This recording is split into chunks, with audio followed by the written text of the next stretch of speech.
Hi, అందరికీ నమస్తే. Municipal chairperson గారికి, మున్సిపల్ కమిషనర్ గారికి, మున్సిపల్ కౌన్సిలర్కు, మున్సిపాలిటీ సిబ్బందికి నా రిక్వెస్ట్ ఏంటంటే, మన ప్రొద్దుటూరులో విపరీతంగా దోమల పెడుతుంది.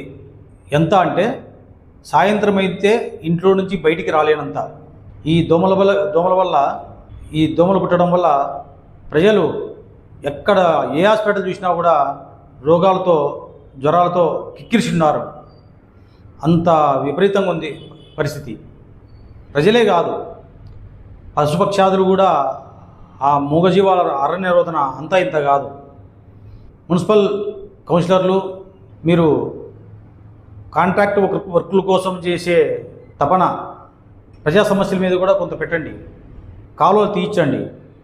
కాలువలు తీస్తున్నారు. కాలువలలో ఈ దోమలకు సంబంధించిన పురుగుమందును స్ప్రే చేయించండి. ప్రతి వార్డుకు సంబంధించి ఫాగింగ్ చేయించండి. ఒకవేళ మిషన్లు తక్కువ ఉంటే మిషనరీస్ తెప్పించండి. చాలా ఇబ్బందిగా ఉంది పరిస్థితి. ఈ దోమలు కుట్టడం వల్ల జ్వరం ఒకటే కాదు, ఈ మధ్యకాలంలో నేను రీసెంట్గా విన్నాను, ఆ దోమలు కుట్టడం వల్ల కాళ్ళకు అక్కడ కింద గోకడం వల్ల అది పుండయ్యి కాళ్ళు తీసేసే పరిస్థితి వచ్చింది.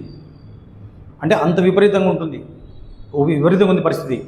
కాబట్టి మున్సిపాలిటీ వాళ్ళు, మున్సిపల్ చైర్మన్ గారు, కౌన్సిలర్లు అంతా కూడా దీని మీద ప్రత్యేకమైన శ్రద్ధ పెట్టి ఈ దోమలు నివారించేందుకు ఏ చర్యలు తీసుకోవాలో ఆ చర్యలు తీసుకుంటారని కోరుకుంటున్నా. దీని మీద దృష్టి పెట్టండి.